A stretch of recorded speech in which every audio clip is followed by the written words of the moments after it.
बड'लेण्ड गेलेन्स gold cup football टुर्नामेन्टआ डिमाकुसि दखरा दुलाराय बर' फरायसा आफाद आरो डिमाकुसि स्पर्ट्स एसोसिएशन बे मोननैजों बानजायजानाय देग्लाय बोसोराव 26थि बोसोर आरो बेखौ गायसनदोंमोन 1992 मायथाइयाव 1996आव देग्लाय 26थि जोङो बे गेलेनायखौ बादायलायनायखौ होदों आरो बेवहाय डिमाकुसि ओनसोलनि गासै रायजो राजा साफ्रोमबो बे गेलेनायाव बाहागो लायो बयबो बेवहाय लोब लोब फैनानै बाहागो लाफैयो आरो देग्लाय बोसोरावबो बेबायदिनो नै दिनैनिफ्राय इन'ग्रेसन मेच जागायनाय मेचआ जागायबाय आरो बेवहाय चिरां इउनाइटेड चिरां दुवार आरो उदालगुरि स्पर्टिं क्लाब बे मोननै हानजाया बाहागो लादों आरो बेबायदिनो दिनैनिफ्राय जागायनानै फैगौ 15 अक्ट'बरसिम जोंनि गेलेनाया जागोन 15 अक्ट'बराव फाइनाल गेलेनाय जागोन आरो बे गेलेनाय बादायलायनायाव गासै मोनदाइन हानजाया बाहागो लादों शिलंनिफ्राय समेर एफसि आरो क'क्राझारनिफ्राय बारहुंखा एफसि दतमा दासा FC Chirangduar united Chirangduar FC Udalguri sporting FC अर्गें क्लाब डिमाकुसि कुबेरालि आदिबासि क्लाब आरो सालबारि रेबेल्स क्लाब बे मोनदाइन हानजाया नैबे गेलेनायाव बाहागो लादों आरो बिदिनो दिनै जोङो जागायनाय हाबाफारिखौ जोङो खालामनो हाबाय आरो बेबायदिनो रायजो राजानि अननाय मदद आरो डिमाकुसियाव गेलेनाय मोजां मोनग्रा जोङो बेबायदिनो सापर्ट आरो मदद मोनो बेबायदि लोब लोब फैनानै बयबो गेलेनायखौ नायफैयो आरो देग्लाय बोसोरावबो जोंनि जिहेतु डिमाकुसि स्टेडियामा आन्डार कनस्ट्राक्सन डिमाकुसि स्टेडियामखौ लुफुंनाय हाबाफारिया सोलिबाय थादों बेनिखायनो जोङो मेन स्टेडियाम देग्लाय बोसोराव होनो हायाखै थेवब्लाबो जोंनि थाखानाय जेम्स बेंगा गेलेग्रा फोथाराव जोङो बे गेलेनायखौ होदों आरो जेम्स बेंगा गेलेग्रा फोथाराव जोङो गासिबो खेलाखौ मोनफ्रोमबो गेलेनायखौ जोङो जेम्स बेंगा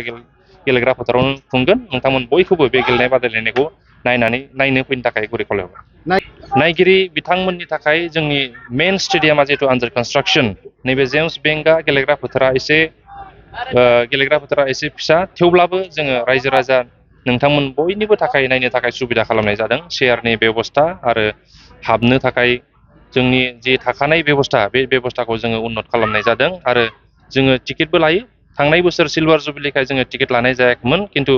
देग्लाय बोसोराव जोङो टिकेटनि बेबस्था लानाय जादों गाबोननिफ्राय दिनै इन'ग्रेसन मेचखौ जोङो फ्रि हगारदों नाथाय गाबोननिफ्राय जोङो टिकेट लानाय जागोन रायजो राजा नोंथांमोनखौ टिकेट लानानै नैबे गेलेनाय बादायलायनायखौ नायफैनो थाखाय नंगौ नोंथाङा जा बाथ्राखौ सोंदों मुंख्लंफोरानो बर' हारिखौ गोजौ फारसे लांनायनि जोंनि दिनैनि थारिखआव फुंखा आरो बिथांमोना जिखिनि आदर्श जोंनि गेजेराव बर' हारिनि गेजेराव ओनसोलाव गायसनलांबाय जाहाथे इयुन जोलैयाबो दा बेफोर फुटबल गेलेनायनि गेजेरजों बा बेफोर टुर्नामेन्टखौ फाथिनायनि गेजेरजों फुटबलल' नङा एबसुनि दैदेननायाव बे ओनसोलनि रायजो राजा दैदेननायाव फुटबल लोगोसे गिबिन्न माने खेला दुला कालचार माने बेबायदि हाबाफारिखौ लाबोदों मोनसेल' थांखि जे मुंख्लं बिथांमोननि जि आद्रा सिमां बेखौ जोङो मोगथाङाव मावफुंनांगोन आरो जि बड'फा उपेन्द्रनाथ ब्रह्मआ बर' हारिखौ बुहुमाव गेदेमा हारि दानायनि जि सिमां नुदोंमोन आरो बिथांनि दैदेननायावनो जिखिना बर' फिसाफोरा माने बाहागो लानानै अबथिरा मुंख्लं जावलाय हारिनि थाखाय बिथांमोननि जि आद्रा थानाय सिमां दिनैनि थानाय जोलैया दा बेखौ मावफुंनांगोन दा बे बर'नि गोबांथार आफादफोरा गावनि अधिकारनि थाखाय जि सोमावसारदोंमोन संग्राम खालामदोंमोन दा आलादा रायजोनि मुङावनो होन सुबारेन्टिनि मुङावनो होन जोंनि थुनलाइ राव थुनलाइ जौगानायनि बिथिङावनो होन दा बेयाव गोबां जोंनि बर' फिसाफ्रा मुंख्लं जादों सरकारनि नासयनाय गुबुन हारिनि नासयनायजोंथ' जोंनि गोबां माने बर' फिसाफोरा माने सातजारला मुंख्लं जादों बेजों लोगोसे माने जोंनि जि थांखि आरो जि नोजोर दा आफाद लाना आफाद बै समावहा गोबां माने बेले बेजे जानायनि थाखायबो गावनि बिदा फंबायनि गेजेराव गोबां बिजाथायखौ जोङो मोननो हादोंमोन दा खिन्थु बेफोर गासै बाथ्राफोरखौ दिनैनि थारिखआव मोनसे अबिगथा एक्सपिरियेन्सनि गेजेरजों बर' जाथिया खौसे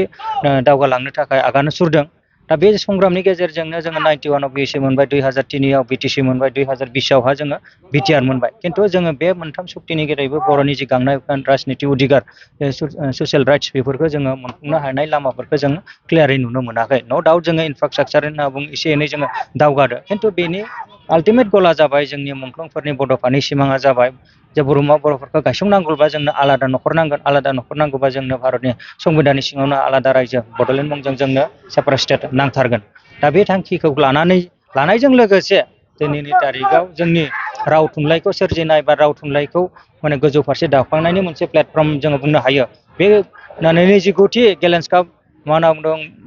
गल्ड काप माने फुटबल टुर्नामेन्ट बेखौ डिमाकुसि दखरा दुलाराय फरायसा आफाद डिमाकुसि रिजियनेल स्पर्ट्स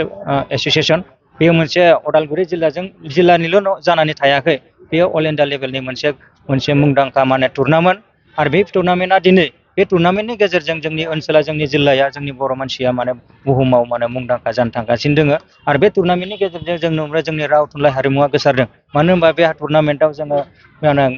माने जोंनि माने समायना माने मोसाखावरि बिथांमोनखौ माने दोरोङारि खसाब गाननायजों लोगोसे जोङो जोंनि हारिमुखौ माने बयनिबो गेजेराव देखायनायखौ जों नुनो मोनदों बेयाव मोनसे खुगा लाइसि दिहुननाय जायो बेनि गेजेरजों बे डिमाकुसि ओनसोलनि गागि गोदान लिरगिरि बिथांमोननो थुनलाइ सोरजिनो थाखाय मोनसे प्लेटफर्म होदों दा बे बाथ्राफोरखौ नुनो मोननाय जायो दा जों आन्दलननि समावहा गोबां सिलिंखार जोंनि गेजेराव जादोंमोन बेयावहा जों बर'जों लोगोसे गुबुन हारिफ्राबो बेयाव भिक्टिमाइज जादोंमोन दा बेखौ माने फोजाबफिननायनि फाहामनायनि मोनसे प्लेटफर्म हिसाबै दिनै बिभिन्न डिमाकुसि ओनसोलनि बेयाव ओनसोलाव थानाय जेसेबां जाथि जनगोष्ठि दङ बयबो खौसे बेवहाय बाहागो लाफैदों रायजो राजा लोब लोब बाहागो लाफैदों आरो बेयो मोनसे फेस्टिभेल महराव माने ट्रान्सफर्म जादों माने डिमाकुसियाव सोलिनाय बे मा होनना बुंदों गेलेन्स काप बड'लेण्ड गेलेन्स काप फुटबल टुर्नामेन्टआ मानो होनबा बेखौ बोसोर नाङैनो नेनानै थानाय जायो बिनि थाखाय जाय जेरै हायो देहा रांखावरि बाहायनानै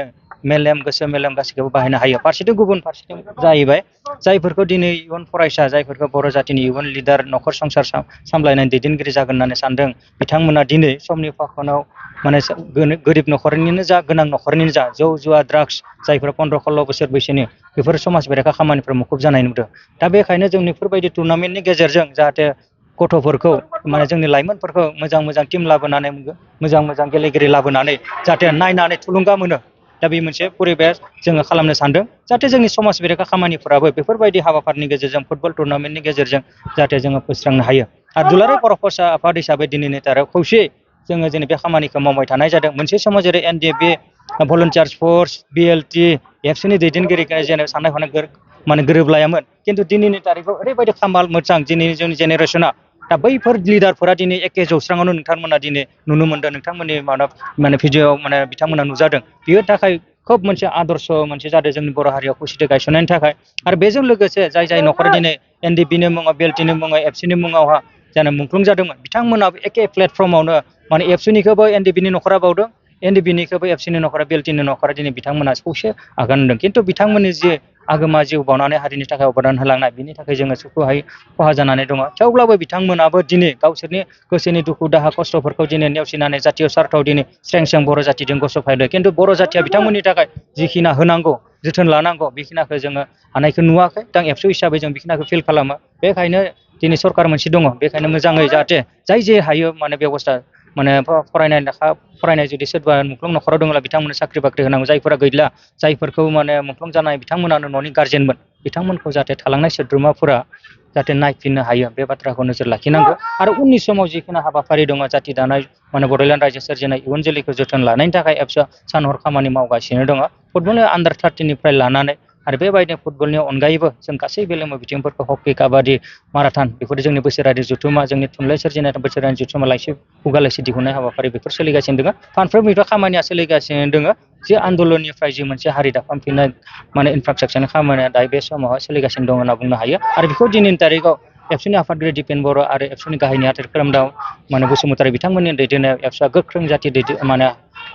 जातिखौ गायसंनो थाखाय जातिनि थामोनथा रैखाथिनि थाखाय खामानि मावबाय थानायखौ नोंथांमोना साफ्रोमबो नुनो मोननाय जादों आरो बिनि थाखाय जोङो जोंनि बर' रायजो राजाफोरखौ बे ओनसोलनि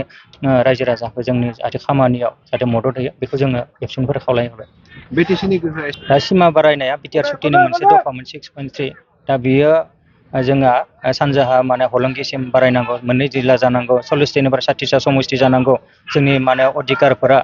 डिपार्टमेन्टफोरा एसे बांदेरनांगौ दा बे प्रसेसा जोङो रायजो राजाया लुगैनाय बायदि एसेबां जायाखैब्लाबो लेटलिबाबो जोङो भारत सरकार आसाम सरकारनि जि कमिटमेन्ट आरो जि आन्दोलनकारि दल संगठननि जि लिडारफोरनि कमिटमेन्ट दा एबसुनि कमिटमेन्ट बेयो जोङो माने पर्यायक्रमे जानो थांगासिनो दङ दा हिसाबै फार्स्ट फेस वाइज जोंनि माने गामि सोसननाय एरिया एक्सटेनसन खालामनाय पेरेन्टस एन्ड स्कुल प्रभिन्सियेलाइज खालामनाय दा बिभिन्न दिगावहा खामानि सोलिबाय थानायखौ रायजो राजा बयबो नुनाय जादों डिजिटेल बड' निउसनिफ्राय गासैखौबो खुलुमनाय आरो बरायनाय बावहरनाय जाबाय मदद आरो हेफाजाबनि नोजोरजों नोंथांमोननि सेराव दं डिजिटेल बड' निउस वेब पर्टेल सुखु दुखुनि समाव खैदां खैफोदनि समाव नोंथांमोननि राव जानानै ओंखारबोगोन डिजिटेल बड' निउस खौरां दैथायहरनो आरो जोंजों थोंजोङै फोनांजाबनो थाखाय जानबुं नं 6901559919 उदां आरो सैथो खौरां फोसावनायनि थांखिजों नोंथांमोननि सेराव दं डिजिटेल बड' निउस